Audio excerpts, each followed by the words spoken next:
So what's up with Kiri? According to James Cameron, this 7-foot, 7-inch, 14-year-old Na'vi human hybrid was created when Cameron was debating what to do after Grace Augustine's death. He thought, hang on, there's this avatar, right? This one right here, this is what he's referring to. What could I do with the idea of bringing Sigourney back, playing a kid? It was a fun idea, and I couldn't get it out of my head. So now we have Kiri, or Kiri Sully Kìreysì'ite, but we're just gonna call her Kiri, because if you haven't noticed, I definitely butchered the pronunciation of that. Kiri's biological mother is Dr. Grace Augustine. Back in the year 2154, Grace was unfortunately shot by Colonel Miles Quaritch. The Omatikaya Sahik, or spiritual leader, Mawat, tried to transfer Grace's consciousness from her human body into the Avatar body. But in order to do this, Grace would have to pass through the eye of Eywa and return. But Grace was too weak at that point, so her consciousness stayed behind with Eywa. Grace goes on to say, "I'm with her, Drake."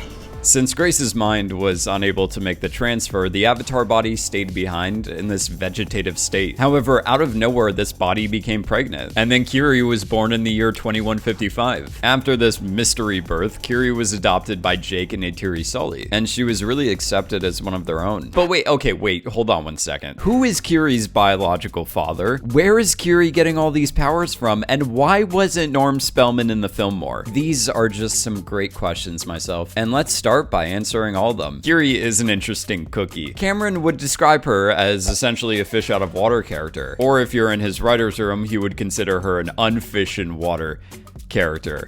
But in the comic Avatar: The High Ground, Kiri was the only Na'vi from the Omatikaya to go up to an Ikran and ask it to be her friend. And it freaking worked. And then, in The Way of Water, the same thing happens with an Elu. While her siblings and parents struggle to ride the aquatic animals, one Elu just comes up to Kiri and they instantly become best friends. The second time we see Kiri in The Way of Water, she's lying on the ground in this meditative state. And then the wood sprites, or seeds of the sacred tree, also known as very pure spirits, start landing on her, the same way that they landed on Jake in the year 2154. The glowing zooplankton surrounding the spirit tree serves the same purpose as the seeds of the sacred tree, which is why they're surrounding Kiri during this conversation that she's having with her father. And if we look at Kiri's name, she's actually named after the word Atokirina, meaning seeds of the great tree. The grass below Kiri is moving to the pulse of Eywa's heartbeat. This is also why the bioluminescent dots on her body light up the same kind of way as the bioluminescent parts of the Tree of Souls when the Omatikaya clan is trying to save Grace. The bioluminescent dots become a reflection of Eywa's heartbeat, and this only happens during the moments that she channels Eywa. Oh yeah, hold on. Pause for just like 1 second. This is gonna make way more sense if I briefly go over Eywa and Pandora's network of energy. Eywa is defined as this globally distributed consciousness of Pandora, the balancing and guiding force behind all its ecosystems. Eywa is able to be this guiding force due to Pandora having this network of energy that flows through the entire moon. There's this electrochemical communication happening between the roots of the trees, like synapses between neurons in your brain, turning the entire planet into basically one living organism. I just realized I've yet to go a single Avatar video without summarizing this network of energy.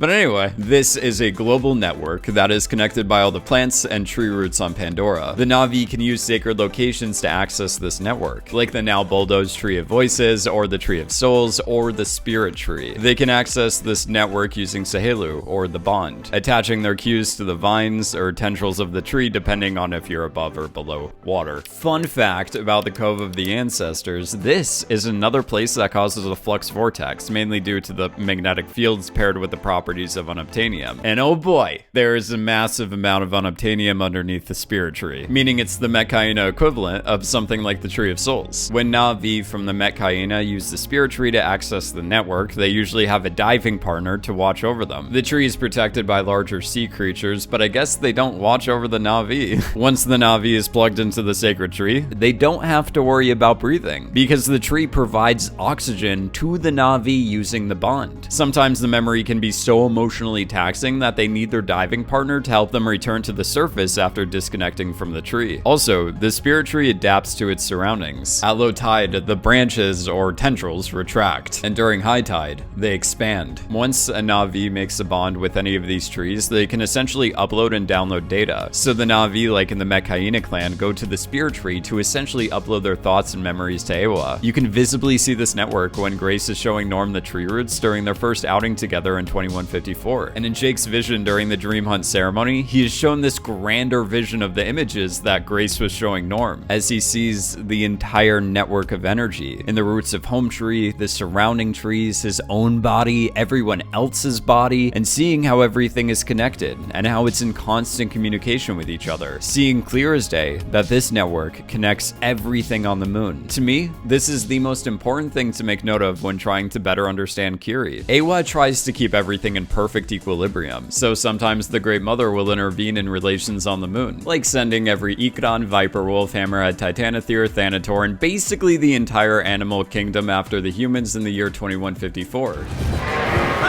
The general claims that the humans' hardware storms up the Hornet's Nest, and within 10 minutes, the soldiers are swarmed. The general refers to this as an immune response from the planet. Eywa is doing this to maintain the balance of the ecosystem, and the humans are making the Great Mother's job really f***ing difficult. So while we're on the topic of balance and Eywa, I find it absolutely incredible that I posted this poll the other day asking you guys which avatar was your favorite. And so far, it's maintained 50% of you saying Avatar 1 and the other 50% saying Avatar 2. It's perfectly balanced, you guys. Eywa would be proud of all of us. Kiri would routinely visit the biolab next to the old Avatar Longhouse. Here, she would listen to old recordings from Jake Sully, Norm Spellman, and of course her mother Grace Augustine. Overall, just trying to figure out the mystery behind her birth. In the comics, this is another reason as to why she sneaks off to battlefields to learn more about her biological mother and possibly her birth. By the time we see her in the Way of Water, Kiri has repeatedly watched all of Grace's video logs and read all of her papers. When we first watch one of Grace's video logs in the Way of Water, you can see footage of Pandora's network of energy playing on these monitors in the background. This footage can also be seen in the background when Kiri is talking to Grace when she's connected to the Metkayina spirit tree. During these recordings, Grace says some pretty vague stuff about Eywa and the network of energy, like how there's a systemic response, and the entire biosphere is aware. During their encounter inside the spirit tree, Kiri asks Grace, "Why am I different? What does the Great Mother want from me? And who is my father?" Some really just great questions. But Grace begins to glitch out and is swallowed by a wormhole into the dark abyss of Eywa. So let's talk about that last question, shall we? Who should be receiving a Father's Day card? Norm is not Kiri's father, because Norm was dating Trudy Chacon back in the year 2154.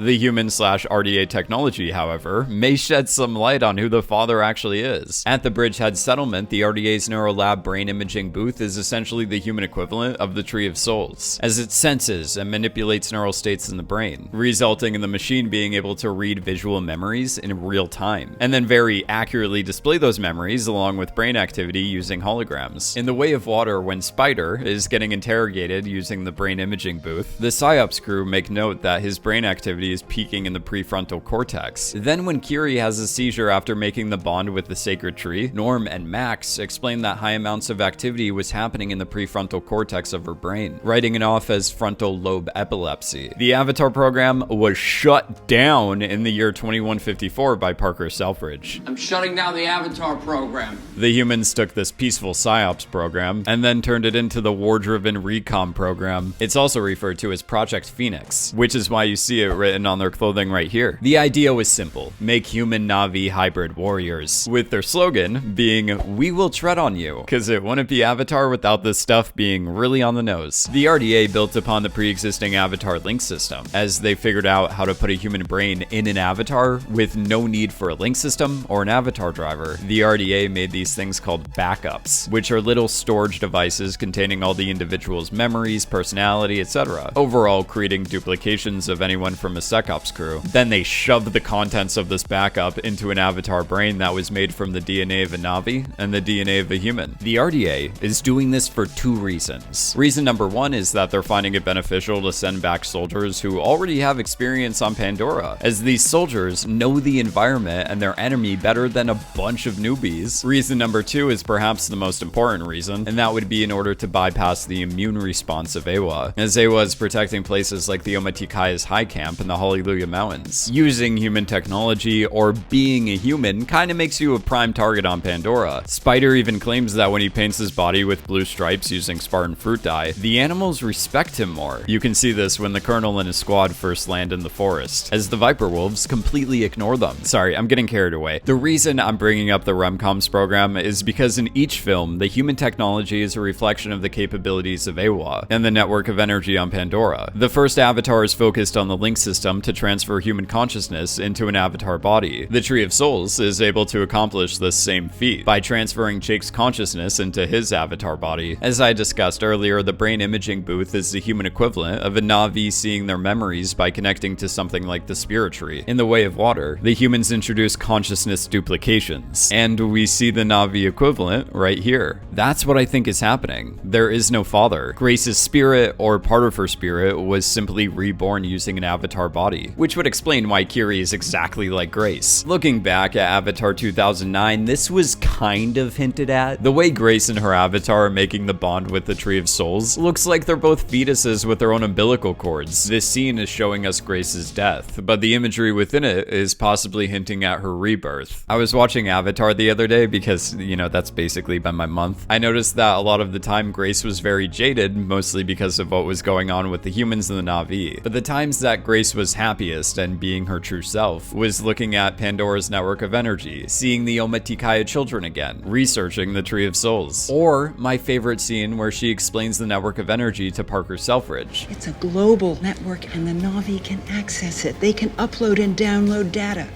memories. I love how she finds it so hard to control her excitement when teaching someone about the global consciousness of Pandora. This part of Grace is exactly what Kiri's personality consists of. Kiri has this never-ending love and fascination for her surroundings. Small things like her clothing choices, for example, show us how much she's like Grace. The most obvious one being the fact that she's wearing Grace's necklace from Avatar 2009. Another example being how each bead on something as simple as like Kiri's bracelet represents a place that she either visited or discovered. The Omatikaya create their own articles of clothing that's meaningful to them in a certain way. They often create pieces of clothing or jewelry by themselves or by someone who's very close to them. When each clan member has such unique clothing based on who they are, the Omatikaya never really trade clothes. Grace, I mean Kiri, is constantly adding beads, feathers, or other stuff to her clothes in order to represent her discoveries. According to Avatar's costume designer Deborah L. Scott, Sigourney Weaver was very involved with Kiri's style and propensity to collect things around her. They'd talk about Kiri and all the little trinkets she would accumulate. It's almost like she would be Kiri when she wandered around the workshop. A lot of Kiri's costumes are like charm bracelets. They are a collection of things that she would have found and picked up and put on, especially when she was younger. So we try to remember that as we move forward. The totemic value of Kiri's clothing represents her immediate environment, as well as her ability to easily adapt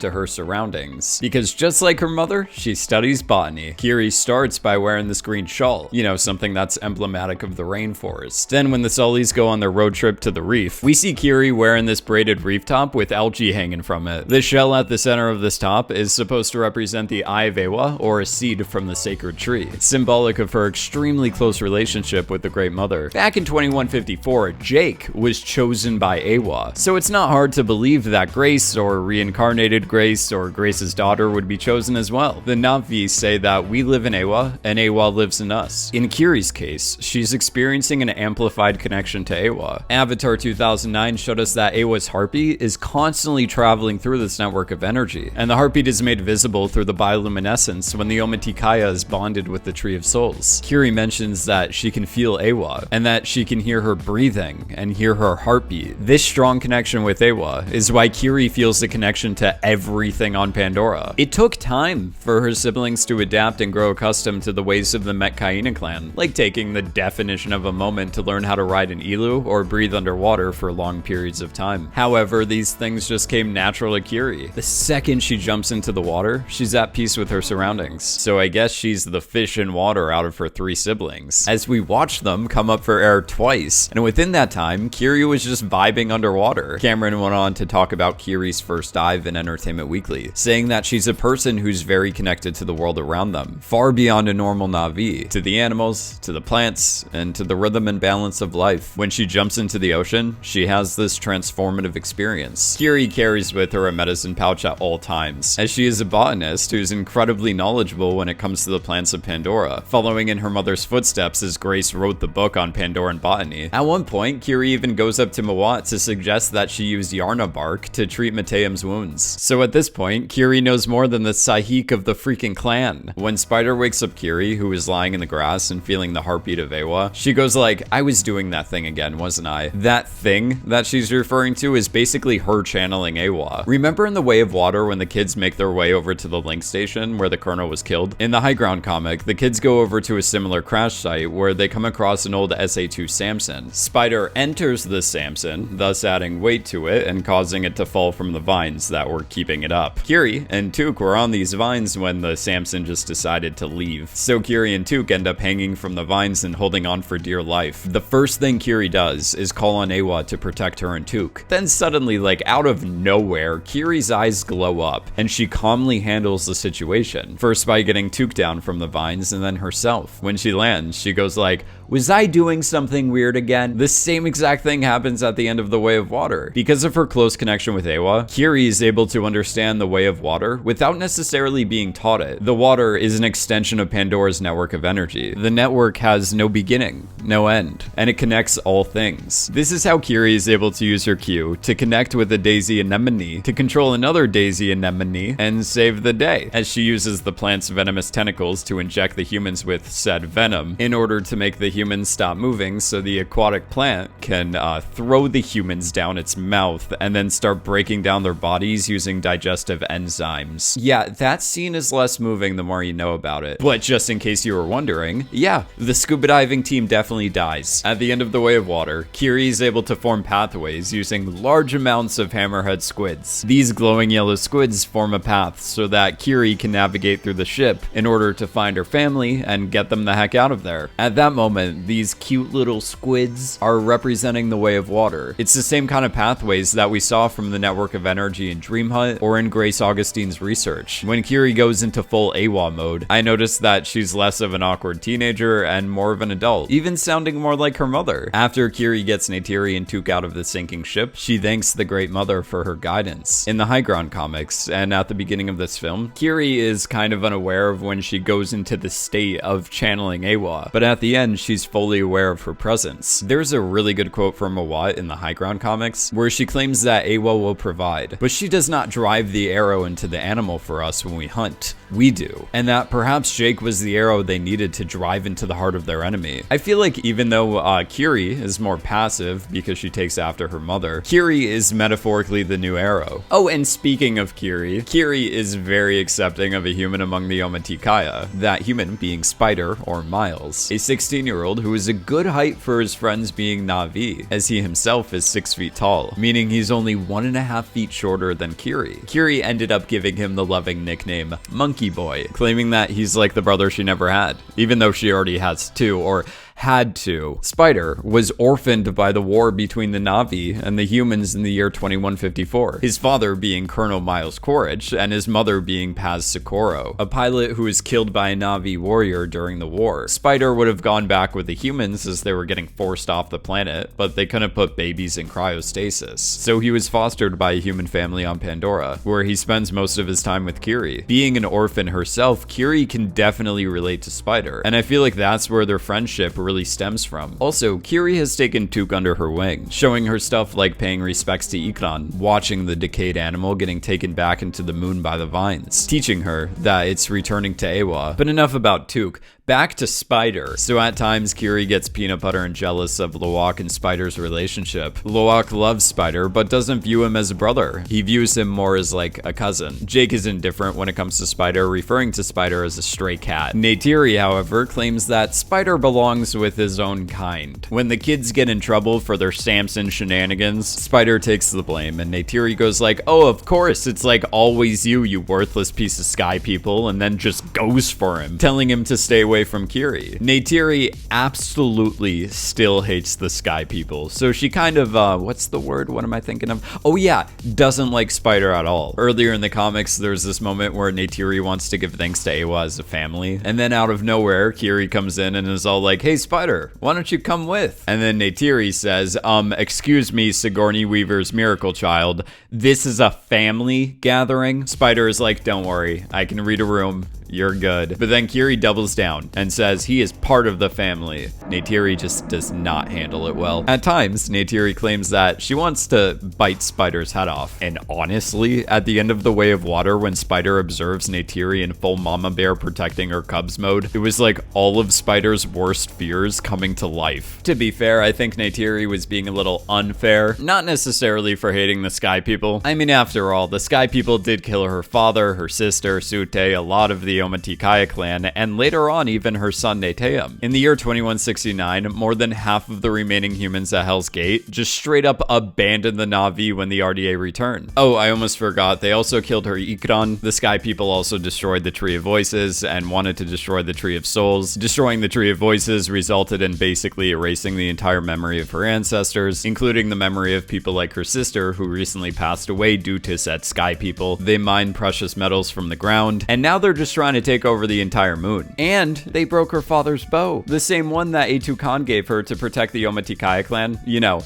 the same clan that she had to abandon to run away from said Sky People. I found it kind of poetic that she broke her bow the same night that she failed to protect her son. Spider is obviously aware of how much Neytiri hates him. In the High Ground comic, when Kiri and Spider are just hanging out watching the Site 26 video logs, Spider understands that his parents are Na'vi killers, but that's not a reflection of who he is. This is where I think Neytiri is being unfair. It's how she's blaming Spider for the sins of his father, and basically blaming him for all crimes of the Sky People. In the prequel comics, Spider is pushed to the point where he blames Neytiri for taking away his family. Once again, Neytiri doesn't handle it well. This exclusion and lack of a solid parental figure is what pushed Spider to save the Colonel, as it was almost Spider's one real shot of having an actual parent who loves him. So if anything, Neytiri's blind hatred towards all humans is what ends up saving the Colonel's life. Also, she married a human. She should know by now that not all of them are bad. Kiri is more open to talking about stuff with Jake, mostly because of the close bond that he and her biological mother shared. Jake even opens Avatar The Way of Water with a quote from Grace, showing us how much he's adopted Grace's mindset. Jake is a more strict father, but tends to be more accepting than Neytiri, and over the years he's integrated the ways of the humans into the ways of the Omatikaya clan on Pandora. Jake is breaking the third law of Eywa by using metals from the ground, aka using a rifle. He even goes on to teach his son how to use a rifle as well. Jake, being a former Marine and contributing to the death of soldiers like Spider's mother, leaves him with this guilt and responsibility for someone like Spider, as he's not wanting to hold Spider accountable for the sins of his father. At the end of The Way of Water, Jake narrates, "A son for a son." I took this as him losing his son Neteyam, but gaining Spider as a son. Even after everything with Quaritch and Neytiri, Spider still considers the Sullys to be his real family, the same way that Kiri considers Jake, Neytiri, and the rest of them to be her real family. Well, on the other hand, I think for a moment there, Neytiri was gonna do it, as in being okay with taking Spider's life, literally trading a son for a son, and not just symbolically cutting him like how Jake gets cut when giving up his leadership role for the Omatikaya. When Neytiri has Spider and the Colonel has Kiri, the two of them are just begging their parents not to harm the other. From the beginning, Spider and Kiri were very protective over each other, and this hostage situation at the end truly solidifies how much they consider each other family. Okay, I guess that's everything I had to say about Kiri today.